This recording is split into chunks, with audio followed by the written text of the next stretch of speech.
And welcome everybody to another edition of the GSMC Football Podcast brought to you by the GSMC Sports Network. As always, I'm your host, Kenneth Grunfelder, and once again, it is great to have everybody here on this Friday, December 22nd. We have a lot to talk about on the show today. Before I get into that, I just want to remind you guys, as always, to tip or donate and get your comments recognized, make sure to go to the following link. That is streamelements.com/gsmcsportsnetwork./tip.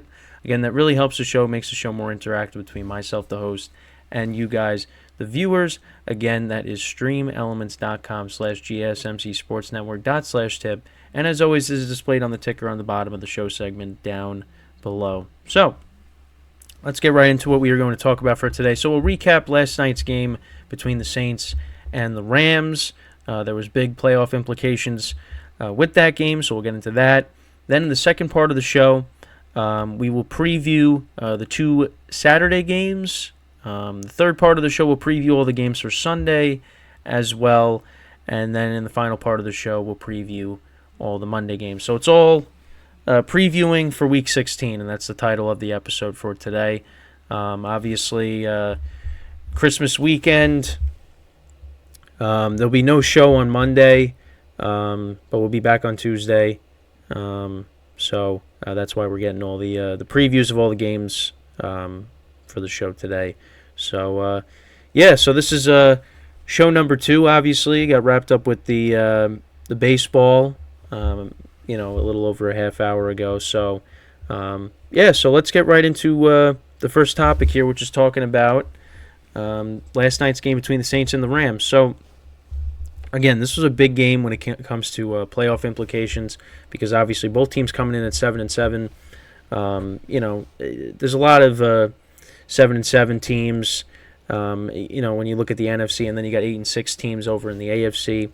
The Rams have been playing really good football as of late.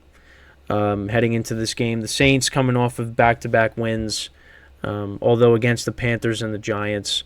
So this was a true test, and once again, we kind of see where these teams are at. The Rams are both teams are heading in different directions. The Rams once again put up 30 points. They ended up winning the game 30-22, and it was kind of a blowout. But then the Saints kind of made things interesting at the end, but ultimately it was too little, too late. So we'll go through the game summary. So the Saints started off with the ball. They went 8 plays, 38 yards, 4 minutes, 36 seconds of time of possession, but they punted. Then the Rams, on their first drive, they went 14 plays, 95 yards, almost 8 minutes of time of possession down the field. And Matthew Stafford on fourth down connected with Puka Nacua for a 2-yard touchdown on 4th and goal.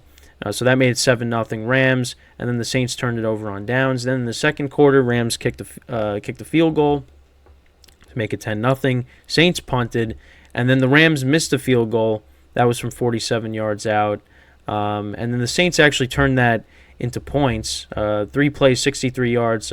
Derek Carr connected with Juwan Johnson for a 20-yard gain. And then he connected with Rashid Shaheed for a 45-yard touchdown. So that made it 10-7, and you thought, okay, now this is a game. Then the Rams punted. Then the Saints turned it over on downs and gave the Rams good field position, and they cashed that in with a touchdown. Matthew Stafford connected with DeMarcus Robinson for a 32-yard play, and then he connected with him for a 4-yard touchdown. DeMarcus Robinson has really produced these last few weeks, and he's actually scored a touchdown in 4 straight games. So that's your number 3 option right there, and the Chiefs kind of miss him, I would say. You got him, you got Sammy Watkins, who's out there on the free agent market. These were guys that helped the Chiefs win the Super Bowl back in 2019, and man, the Chiefs could use those guys right now. So 17-7 at the end of the half. Then to open up the third quarter, the Rams kicked a field goal to make it 20-7. That was 10 plays, 72 yards, almost 4 minutes of time possession. Then Derek Carr threw a pick. It's a bad pass. That got intercepted by Fuller. Rams turned that into a touchdown. Kyron Williams from 10 yards out. He actually got hurt in this game, but was able to come back in, so that's good because he's been unbelievable since he's come back from IR, and that'd be a huge loss. But he was able to return to the game. Then the Saints turned it over on downs. Rams turned it into another field goal. So it was 30-7. going into the fourth quarter. And then the Saints actually scored 2 touchdowns in the fourth quarter. But again, it was too little too late. Derek Carr connected with Juwan Johnson for a 5-yard touchdown. The Rams punted, and then Derek Carr connected with A.T. Perry for a 35-yard touchdown. So that made it 30-20, and then Chris Olave caught the 2-point conversion. But ultimately, it was too little too late, like I said. Rams were able to get a first down and run out the clock. And that was basically how the game ended. 30-22. Rams win, improved to 8-7 on the season. Saints dropped to 7-8. So that's that really hurts their playoff chances. But looking at the stats for the game, Matthew Stafford, another efficient game, 24-34, 328 yards passing, 2 touchdowns, no interceptions. Kyron Williams, another great game, 22 carries, 104 yards, and a touchdown. Puka Nacua had a great game, 9 receptions for 164 yards and a touchdown. Demarcus Robinson, 6 for 82 and a touchdown. Cooper Kupp had 6 for 52. Tyler Higbee had 3 for 30. Cooper Kupp dropped a couple of touchdowns in this game, and I saw a TikTok that said he's washed. I mean, come on. The first one, it was out in front of him. He would have had to make a spectacular play to catch the ball. So I'm not going to blame him for that. But the second one, he dropped. So, but I mean, Cooper Kupp's been playing pretty well since the Rams have really started to get it going recently. So I'm not going to say he's washed. But that was a great game by the Rams offense, and they look really good right now. And then as for the Saints, Derek Carr went 27-40, 319 yards, 3 touchdowns, and a pick. The pick was pretty bad. The Rams only ran the ball for 35 yards. Alvin Kamara did not have the game that I wanted him to for one of my fantasy leagues. 9 carries for 19 yards, and then he had 5 receptions for 16 yards. Didn't get anything going. And I was really hoping that he would have a big game and maybe score a touchdown, but that didn't happen. Chris Olave, though, he did show up in my partner league. 9 receptions, 123 yards. Rashid Shaheed had 5 for 70 and a touchdown. Juwan Johnson had 4 for 48 and a touchdown. And A.T. Perry had 1 for 35 and a touchdown. But yeah, so the Saints are 7-8. Now, can they still make the playoffs? Yes, but they need to win their last 2 games. And they are against divisional opponents. They're going up against the Bucs and then the Falcons. So, I mean, really, I think they're... I mean, could they still get the wild card? I guess, but they need a lot of help. But the Rams right now, they are in a really good spot. They play the Giants next week, which I think they should win. So that would get them to 9-7. Now, tough part is they got to play at the 49ers then after that. And who knows what's going to happen? Are the 49ers going to have the number 1 seed locked up? And if that's the case, then maybe they rest some of their guys. But if they don't, then they're going to be playing at full strength. That's going to be a tough game because the Rams, that's a place they haven't won in a couple of years. So they might have to win out to get in. But, I mean, I feel like at 9-8 they probably still get in. So right now they actually, they have the 6th wild card spot. But, I mean, they have tiebreakers over Seattle. They just beat the Saints. I mean, even if they lose that final game, I think they still get in. Because, you got the Packers at 6-8, the Falcons are 6-8, Saints are 7-8 now. The Seahawks are 7-7. I mean, the Seahawks actually could win out, because they got they're at Tennessee, home against the Steelers, at Cardinals. I mean, we'll see. And then for the Vikings, I mean, they got the Lions twice and the Packers, so maybe, even if the Rams finish at 9-8, they finish over the Vikings. I mean, the Packers, it looked like they were going to be the team that was going to win out. That didn't happen. So, I mean, the Rams right now are in a good spot. I mean, listen, they're scoring 30-plus points. Well, last week they scored 28, but, again, they scored 30 points.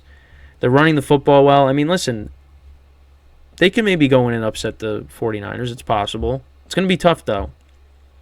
It's going to be tough because, I mean, their defense, obviously you still got, you got some young players there. You got Aaron Donald, of course, but I don't know if they're going to be able to win that game if the 49ers are playing at full strength. Because, again, that's been a place that they, have had a problem with.